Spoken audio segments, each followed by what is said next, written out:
Simon Parkin. BBC Radio Somerset. So it's Tuesday morning, it is June the 2nd. Thanks for choosing to spend your Tuesday with us. Now, of course, it's not unusual for a personal tragedy to change the path of someone's life. But after losing her daughter in the most terrible of circumstances and the despair that came after it, Jenetta Barry has used her own experiences to help her move forward and become an expert in trauma and crisis management. Jenetta is with us. Morning, Jenetta. Good morning, Simon. Thank you, and it's a pleasure to be with you today. Well, it's lovely to have you here. Just give us a bit of an explainer into the kinds of things that someone who deals with trauma and crisis management is talking about on a daily basis. Well, especially now, over these last couple of months, I mean, the whole world is in crisis. So the conversations have increased exponentially. You know, you find that everybody all around the world is needing help to deal with crisis. So it's anything from just dealing with the lockdown to the dynamics that come with it, warring couples, abuse, a lot of people who now lock down any fears that they were able to deal with through distraction now don't have the distraction. Suddenly the volume dial going up on that, and dealing with a lot of children at the moment as well. So it's been an interesting 3 months. Absolutely. And for you to end up in the situation where you are part of the support team, it's an interesting story of what took you there, and a very sad story as well. Yeah, you know, I used to be a motivational speaker, and I realized that it didn't leave anybody with tools, and that they were coming back to get a dose of my energy. That's all they got from me. So for a while, I sat and working on my intuition, which of course helps tremendously in dealing with business. And then I realized that people were still coming to me and wanting to find out whether my intuition could guide them. So at the time I was questioning this, one day my 16-year-old daughter Jenny and I had an enormous argument. And I was putting safekeeping house ground rules into place because she was breaking them. And she stormed out really very angrily and left to pack to leave home. And I sensed after a while that something wasn't right. And I went to look for her. And I found her hanging with a broken neck in her shower. I mean, what an incredible thing to go through, and you know, to get beyond that experience. It must just take years and must be a very difficult progress. It was extremely difficult, especially as I didn't have very effective tools to deal with it. So it felt like I'd stepped into this black, dark hole that I was trapped in. And it was almost like a lifetime prison sentence. And it just felt never ending. And quite honestly, I came 3 times to nearly ending my life because I just couldn't work out how one could ever move beyond something like this, because it has a knock-on effect. It affects every part of your life. So just about every part of my life went to ground zero. And when anybody dies, there's the stages of grief, obviously, that you go through, but one of them is anger, and there is anger with, you know, if they die in hospital, it's the medical team who could have done more, or it's we should have moved faster. When someone so close to you takes their own life, I guess you're always wondering, what else could I have done? Why didn't I spot? Why didn't I see those signs? And I guess sometimes those signs just are not there to be seen. Yeah, especially for parents who had no idea their child was in that space. We had been walking a walk with Jenny. It was actually her 4th attempt. So, but it didn't make it any easier. And yes, how do you deal with that? You know, when it's in somebody else's hands, it's difficult enough. But when you feel directly responsible, it's huge to try and embrace. Having said that, dealing with grieving people worldwide, I've worked with people who have had to deal with terrorist attacks and been in terrorist attacks, lost loved ones, cyberbullying, all that sort of thing. Having said that, in actual fact, there's a common denominator that runs through all grieving, which actually operates in cycles more than stages. And that common denominator is that it's the guilt, shame, and pride. I pride that I was this for this person, and I feel guilty and ashamed that I didn't make those standards. And that's what creates the what if and if only and it should have and I wish, and all that conversation is what grief comprises. And when you can take those conversations and powerfully turn them around into new ways of understanding, then the grief comes into a place of manageability. So don't get me wrong, I have this whole scenario to deal with for the rest of my life. It's not going away. But at the same time, I've been able to take, and it took me a long time, but eventually I got there. Now I can do it within next to no time with grieving people. But it took time for me to understand where the other side to what had happened was also existing. And once I was able to get that consciously and unconsciously, I was able to step into a place of acceptance, even appreciation, grace for what had happened, but still understanding that anniversaries are anniversaries, and there'll still be times where it's difficult, but it's manageable with an open heart now. And because you are so open about the experience that you had, I guess that means that the people who you are empathizing with when you are supporting them will appreciate that because we all go through things that we don't necessarily know anybody else understands how we feel, whatever it is, that you just don't know what I'm going through.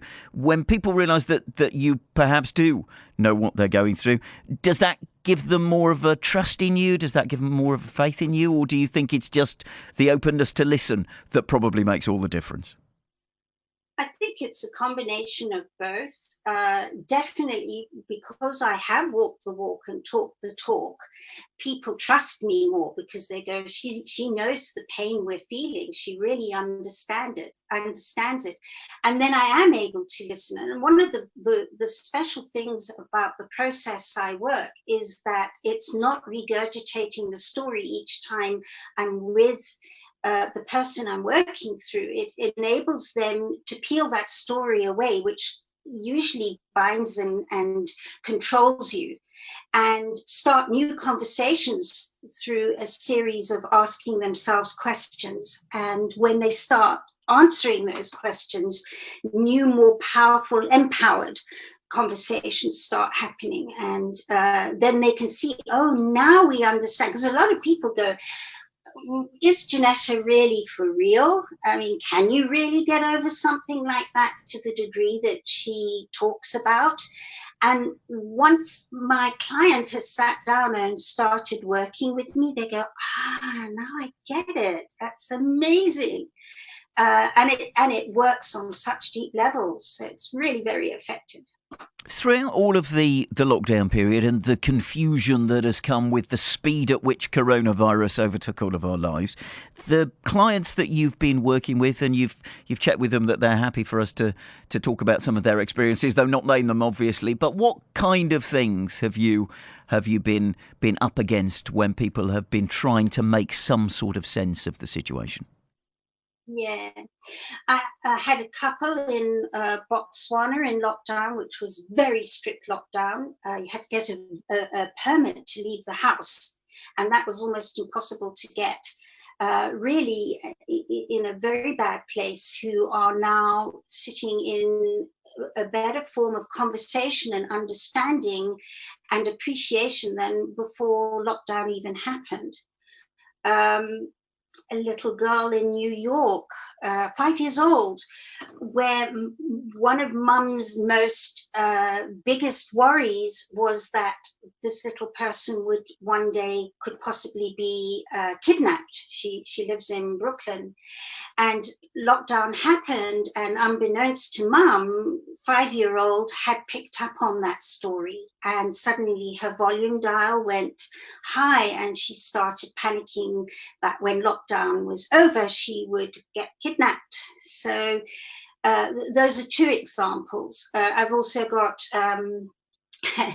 three children under the age of 13, 3 boys, 3 brothers in Australia, who are all autistic now in lockdown.